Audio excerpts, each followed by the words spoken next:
Okay, great. Welcome, everyone. We're so glad you're here. Welcome to our guests that are watching either on the Zoom webinar or on YouTube. This program will also be recorded, so we encourage you to rewatch and share as much as you can. My name is Christina, and I'm a librarian here for San Francisco Public Library. I want to thank you so much for joining us today. We're thrilled that you're here to celebrate with us. We are actually celebrating Viva. This is our annual celebration of Latinx heritage, cultures, and traditions. As you probably know, San Francisco has a very rich Latinx heritage that is highlighted in a diverse array of exciting programs for all ages.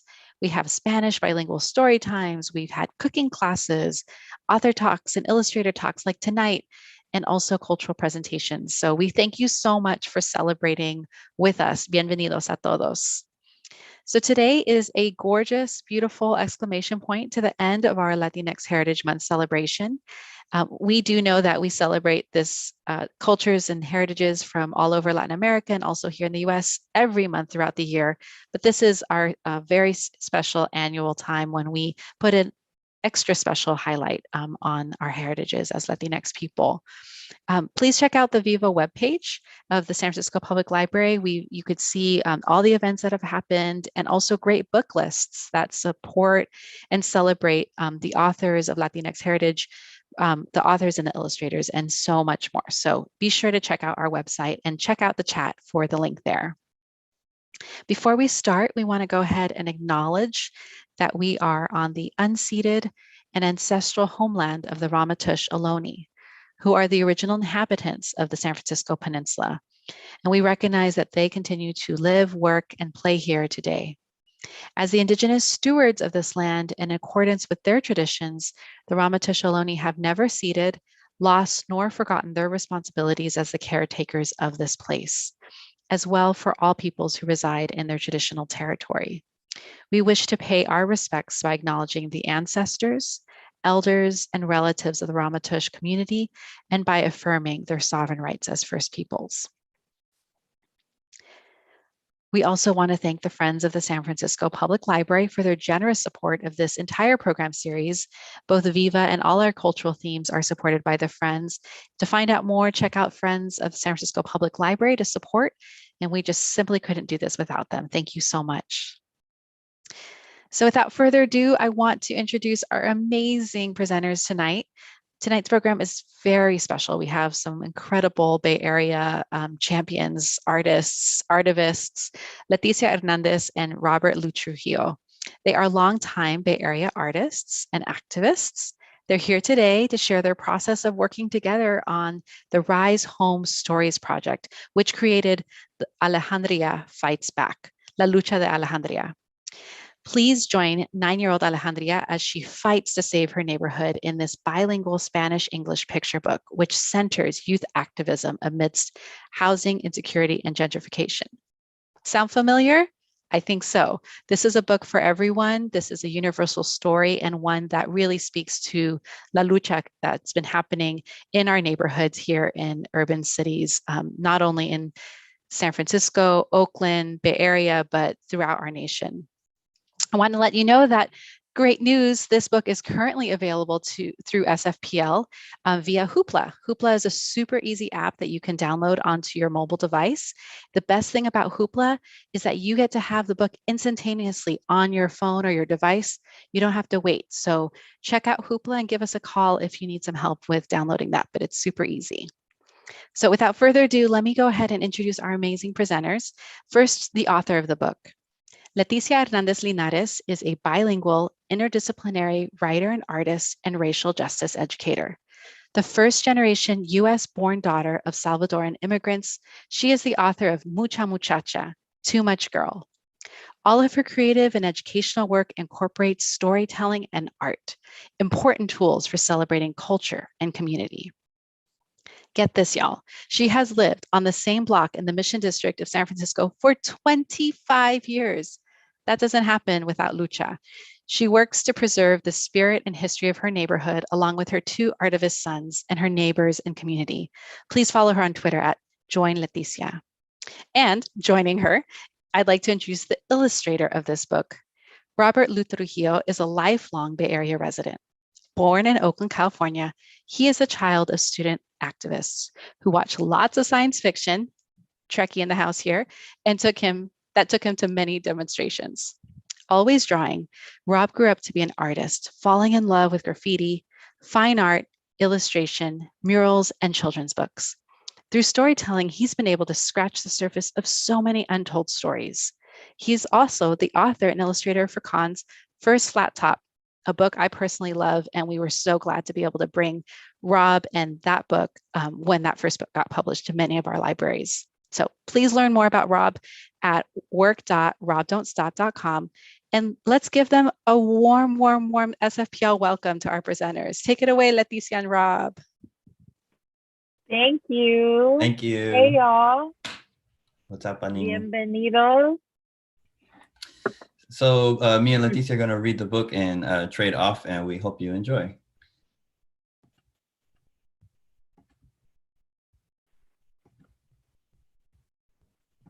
All right. Am I up? Can you see it, Leticia? I cannot. Okay. Should be up there. I just see a white screen. Okay. I can also try to do it too if you want. Okay. How about now? Yep. There Okay. it is. Cool. Just kidding. So this is the cover of Alejandria Fights Back, and I'm going to take you to the first page. This book is published by Feminist Press, and Carla España, Dr. Carla España translated it, and it is a project of Rise Home Stories Project. Okay, take it away. Bienvenidos a Parkwood. Soy Alejandria y este es mi... Oh, shoot. I'm so sorry. I started reading in Spanish. It's all good. I mean, not that there's anything wrong with that, but and Steve, we agreed we were going to do it in English. So rewind, replay the tape. Welcome to Parkwood. I'm Alejandria, and this is my home. Home isn't just our apartment. It's the whole neighborhood. Our neighbors come from all over the world. Mommy and my abuelita are from Nicaragua, and I was born right here. I like to draw the people and places in our barrio, like Miss Beatriz from the bakery where Tita gets her picos, and Miss Alicia from the flower stand with her little dog Duende, and Mr. Amir waving from his corner store. One time, he hung a drawing of mine in the store window. Tita and Mommy were really proud.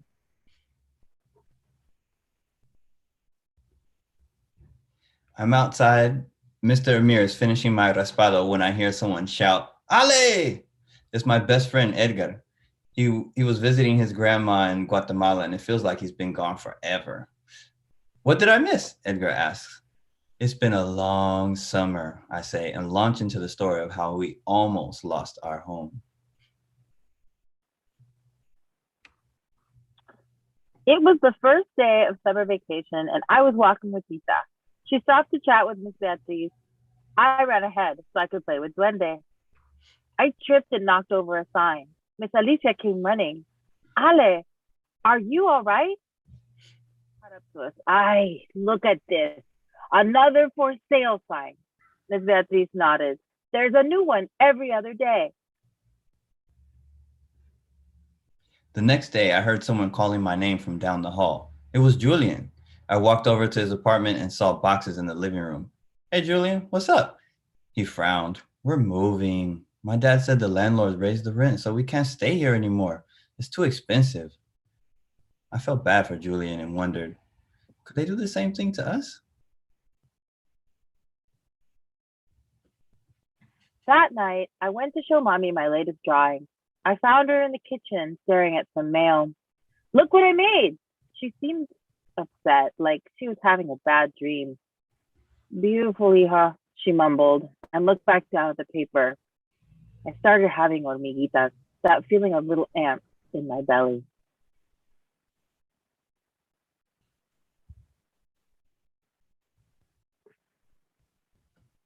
Later, while Mommy was getting ready for work, I investigated. I found a piece of paper, and in the jumble of words, a few jumped out to me. Rent, increase, 30 days. Eviction. Ale, mommy's voice angry surprised me. Huh? Don't look through my stuff. Hot tears filled my eyes. Mommy, what does this mean? Do we have to move too? We'll do what we have to do to survive, Mommy said. But this isn't something you should worry about.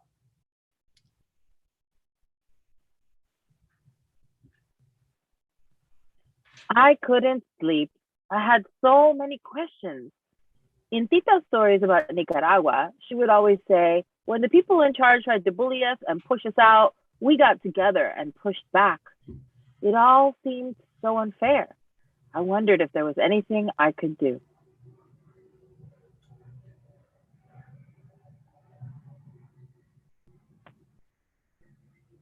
At breakfast, Tita and Mommy argued about the notice. Tita wanted to talk to the landlord's company about the rent, but Mommy seemed nervous. I stared at the leftover milk in my cereal bowl until I couldn't take it anymore. We have to do something! I was shocked by how loud my voice sounded. Yes, hija, I agree, but your mommy is scared, Tita said. We're not here to make trouble, Mommy said. They both look the same when they're mad.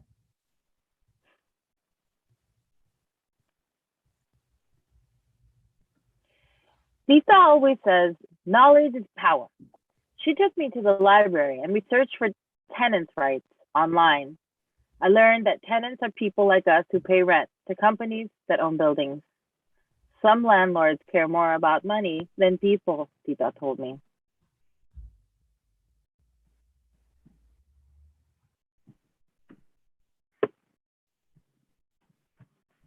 Next, Tita and I went to an organization that helps out tenants like us. Our building is full of families who have lived there for a long time, Tita explained to the nice organizer. She had some of the coolest hair I'd ever seen.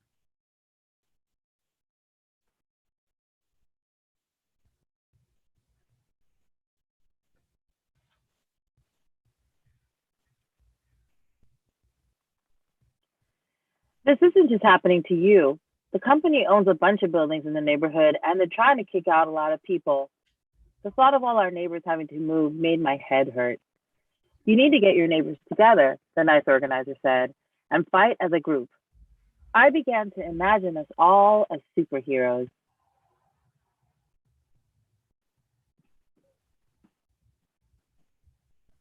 As Tita and I were leaving, the organizer handed us a poster for a tenants meeting at City Hall later that week. Tita, this is how we can get everyone together, I said. Tita smiled. That's the spirit, Ale. Back home, Mommy didn't want to hear about it. If we break the rules, things will only get worse. She sounded frustrated, but also sad. Yeah, you know landlords break the rules all the time, Tita responded. She sounded sad too.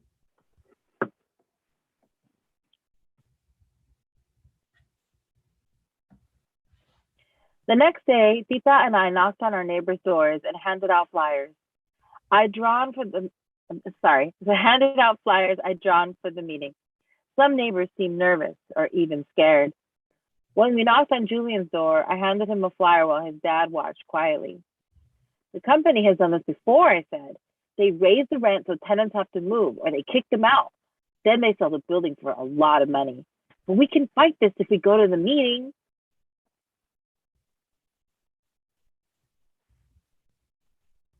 Julian nodded. I guess it is important to know our rights. Maybe we wouldn't be moving if we'd known. Yes, so will you speak at the meeting? I asked. Julian's dad cleared his throat. We will if you do. My mouth fell open. Me? I'm only 9. Tita chimed in. You're never too young to speak up, hija.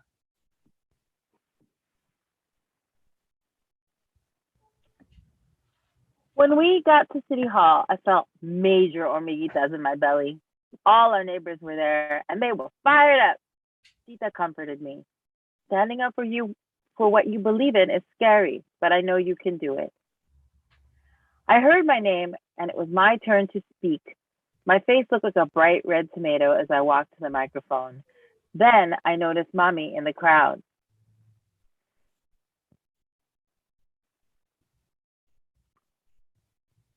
I forgot what I wanted to say, so I held up my drawing of the neighborhood.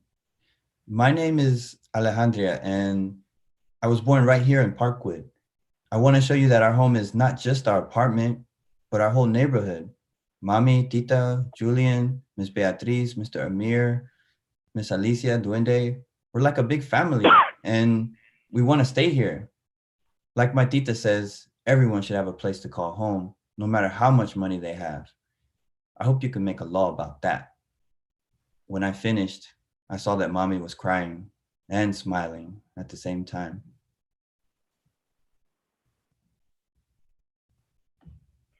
Mommy hugged me hard.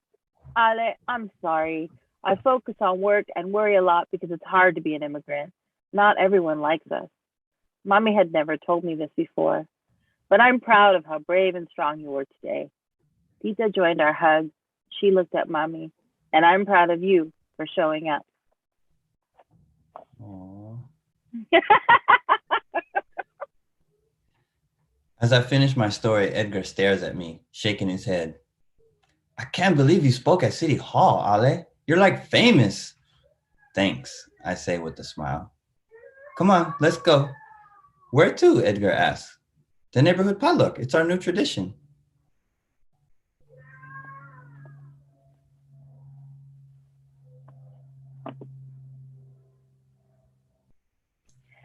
At the potluck, I head straight for the tres leches cake. Tita shouts to get our attention. We have a special guest. Councilperson Brown is here. He speaks in a serious voice. I want to thank you all for participating in the meeting. Suddenly he looks straight at me. Oh wait, I forgot we have a voice for Councilperson Brown. So let me rewind the tape again. I want to thank you all for participating in the meeting. Suddenly he looks straight at me. We were especially impressed by our youngest speaker ever, Alejandria. People started clapping, and I feel my face burning up.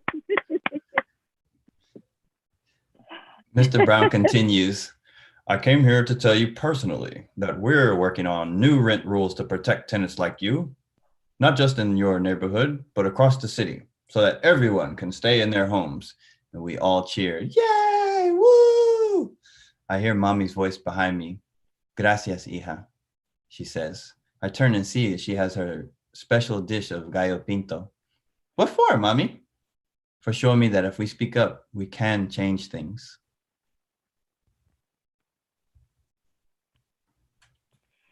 And if you're ever in the barrio, I will welcome you and show you all the special people and places that make up our big family. Yay! That's the end. Dun, dun. So if you get the book from the library, you can look at the back and see a glossary of words in English and Spanish. So there's a lot of back and forth with the language, so you can learn some of these words. And then there's a little bit that shows the website where you can learn more, especially if you're someone going through this, resources, and then about me and Leticia and the Rise Home Stories Project. So that's it.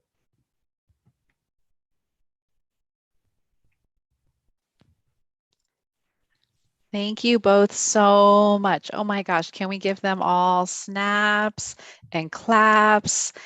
We were getting a lot of love through the chat.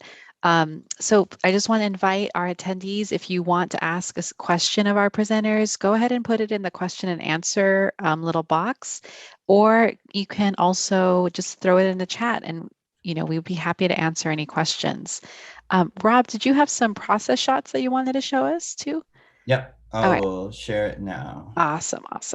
So as Rob does this, you might think about things that you want to ask them about their creative process together, about the Rise Home Stories project.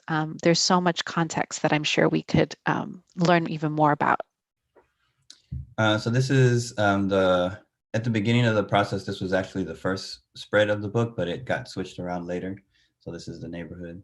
And this is just pencil drawing, and then this is what it looks like when it's painted with watercolor. And then here's some more sketches.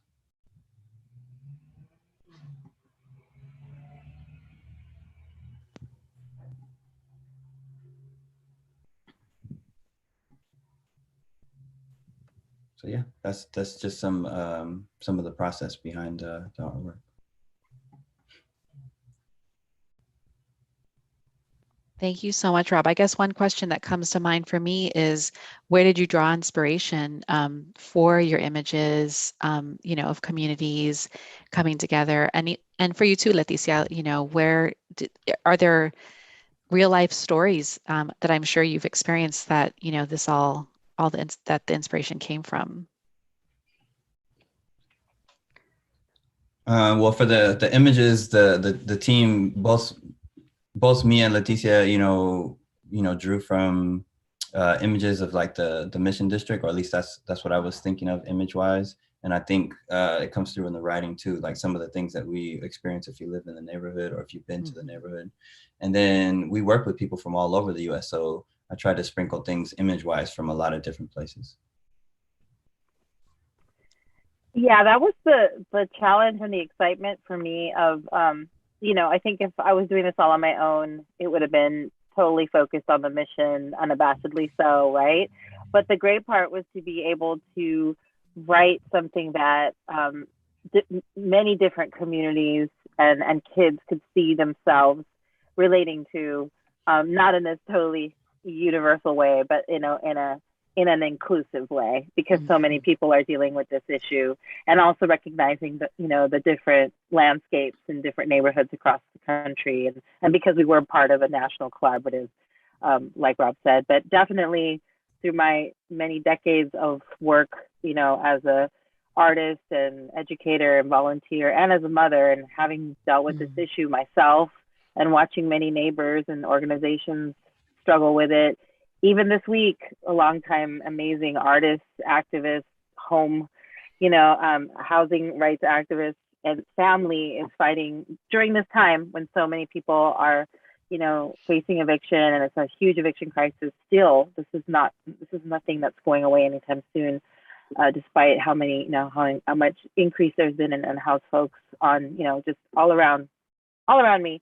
But there was a lot of inspiration, but also, like Rob explains about his drawings, you kind of pull from different things, and then you create somebody totally new, like Alejandria. It was so cool to meet her, Yes, we're so glad that she's now part of our literary universe, and as you were reading the story, I was thinking about another book, not a picture story, but as a librarian, of course, I have to be like, thank you for including the library in there as like a place for resources and learning about tenants' rights. I'm not sure if either of you are familiar with From the Desk of Zoe Washington by Yes, Janae Marks, right? I'm reading it now. It's so good. And it's like just that parallel of, where the adults, no fault of their own, but they're just trying to protect their young ones from the harshness, of society. And kind of in a similar way, Zoe finds her way through the library to find out, about really connect with her dad who's been incarcerated. So I just love that Alejandria and Tita get to use the library as a resource. So we appreciate that. I want to just recognize that you're getting some love, love, mucha muchacha from Bill, and also Roberta Chavez says, Leticia, your laugh is the best and your book is the best. So you've got your fans here loving you. And April is wondering, Leticia, that she's familiar, or they're familiar with your poetry. How did you decide to do a youth focused book? And also happy late birthday. Yeah, I went on and on about my birthday this year, and I'm not sorry. So I appreciate everyone being good sports, because the Libras were a little mad. They were like, really, still? Really? I'm like, yep. So thank you, April. That's really sweet. And I've actually wanted to do a children's book for a long time, and started to do. I had a couple projects that I never returned to and finished when I worked with Children's Book Press. And just, it's just been a windy journey between my community work and then finally hunkering down and getting a book done, a full collection of poetry. And really it was because what really helped me get it done was that there was this project that needed a writer and did a call. So Rob and I, we had to apply, and it was a competitive process to be selected to full, sort of see this vision through. And when it was about what it was about, which is basically what I write and make art around, for forever, it was just so natural. So I got lucky that my first experience, and I do have other ideas for other books, but it was great. And also working with Rob, we've known each other for a while, and I learned a lot from working with him, and sort of, okay, less words, the drawing can tell the story too. It was a very much back and forth process of learning. Yes. That's fantastic, because, I don't know if you know this, but for like picture books, a lot of times the illustrator and the writers don't actually get to collaborate. It's just, there's a manuscript and then the illustration, right? So the fact that this is just like a powerhouse collaboration, anytime I feel like there's connections between SF and Oakland, it just warms my heart. So we're just so glad that Alejandria is now part of our world. Any other surprise? Are there any surprises that you all encountered in working together, in this, going through this creative process that you want to share with our audience? Well, sorry, go ahead, Rob. No, go ahead. I was gonna say, I don't know if it was a surprise, but what you just said, I had kind of taken for granted. That I did know that you don't always get to work with the illustrator the way we did, but I think like that was such a important part of it for me. Mm-hmm. It kind of spoiled me a little bit, but so it also helped me let go of the words, because I'd be like, oh, I really love that metaphor. The editor was like, no, we could do without that one. And I was like, oh, that hurts. But then I was able to like let it go, because I was like, oh, but look at how beautiful the drawing is, And so I don't know, just that I did it, to be honest with you. I've been wanting to do it for so long, and I think I felt a little bit of a block. So with, I am a person who thrives and needs and feeds off of community and collaboration. So for me, not so much of a surprise, but so grateful to have been able to do this as part of this amazing community, Yeah, and I was just gonna say, like, I think something surprising was like how we were able to pull it off, because it was just so many people who are actually like organizers on the ground, and us as creatives coming in and having also some thoughts about, these experiences as well. It was really a unique experience. Oh, that's fantastic.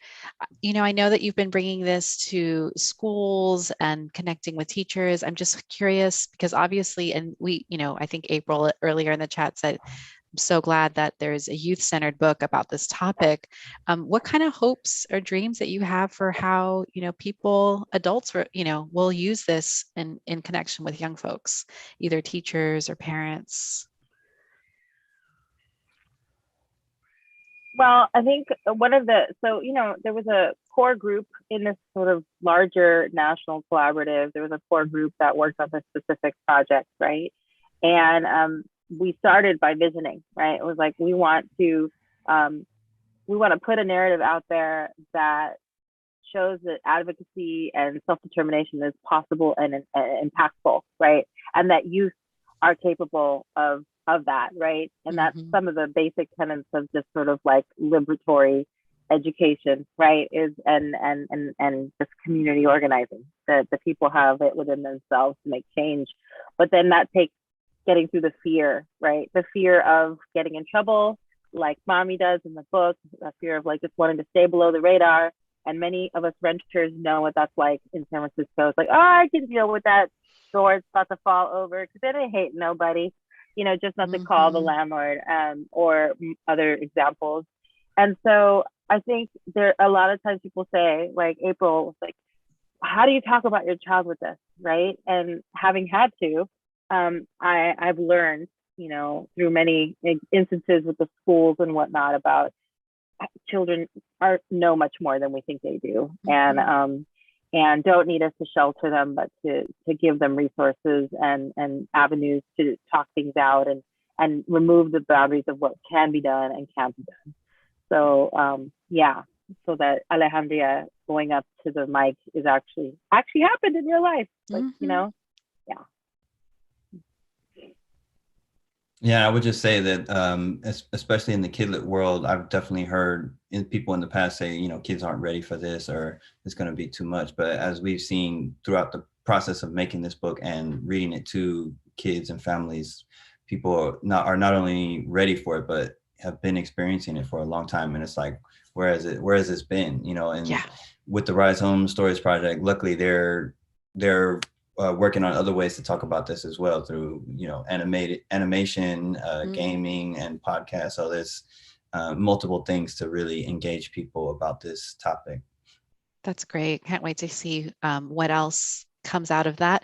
And, we got some fans who are just like super excited about you two in particular working together. So curious if you two have any things percolating of what you might still, what might be next for you both, either individually, but I think our audience wants to hear if there's any way that this dynamic duo does something again together. We need the people to give us the monies. Yeah! No, I'm kidding. Hashtag truth. It would be awesome. It would be awesome to do something. Leticia, you have anything coming up though for you on yourself? Yeah, I just want to ditto that. But yes, I mean, people seem to like that. It's not the first time people have asked. So, there's a lot of possibilities, especially since we do such similar themed work, right? Mm-hmm. I just received an Arts Commission grant for venturing out again for a YA novel in verse. Woo! Featuring some, yeah. Woo! That's awesome. I know. Let's celebrate the grant because I haven't started writing the book yet. But it'll come. It will come. I'm very excited about it because another thing I've been wanting to do for a long time is share this incredible figure, Prudencia Ayala, the first woman to run for president in the Americas from Santana, El Salvador, which several family members of mine are from, with the world. And she's someone who will, she'll be a character in this conversation between these different female characters. So I'm super excited about that. That is awesome. Incredible. Yes. Thank you for funding artists. Wow. Of course, our whole kid lit, YA lit brains are just like, yes, please, we need that. If there are, I think we've had a really good conversation here, and I'm curious, we probably have some viewers who are either tuning in right now or will in the future who are young folks, right? So like any advice, if you're speaking directly to young writers or artists, some things that you want to leave with them before we say farewell.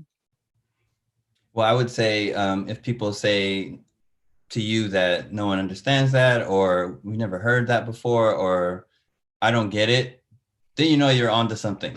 So write and draw and all of that with your full heart and do what really speaks to you. Beautiful. And I would say for writing, it's important to practice it because it's like something that you need to do over and over. And, just like drawing, right? Like you erase, you start a new page, you do drafts. It's the same with writing. And so sometimes, I have a line that comes to my head and then I just write it down in a journal. So like just writing down ideas, drawing your thoughts can all help you like generate ideas. Yeah, practice makes not perfect, but better. Words to live by from both of you. There is a request that Leticia can't finish this without singing. So no sé, do we have to have a karaoke moment to finish this off?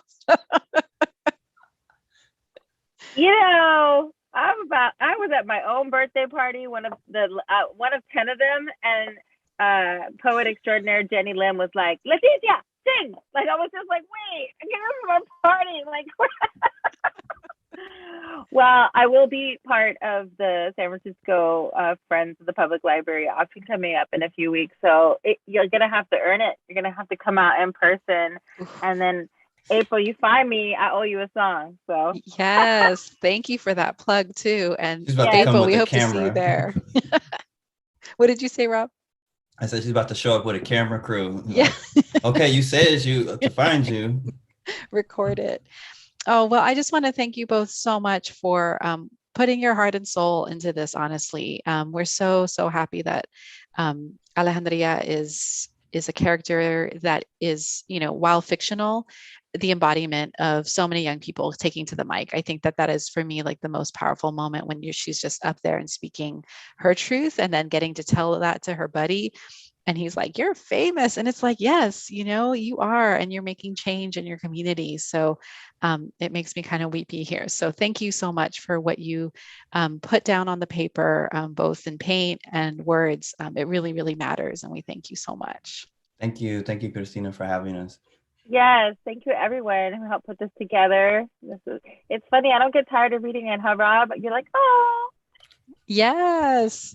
And for our audience here, thank you so much for being with us. Please share this with anybody and everybody so that they can get to know not only Alejandria, but Leticia and Rob and oh my gosh, I'm forgetting the project, the Rise Home Stories project. Yes.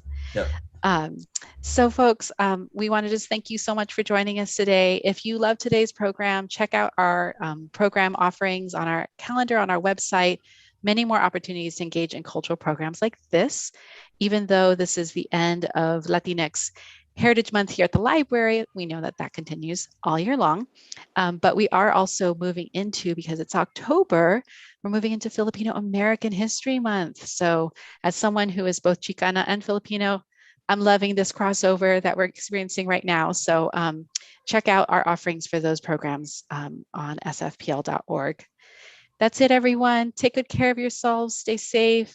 Cuídense, and we hope to see you at another library program or inside a library soon. Ciao. Thank Ciao. you. Bye. Bye. Bye.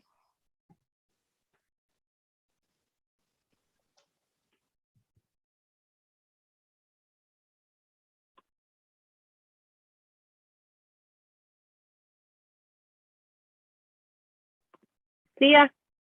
Thank you.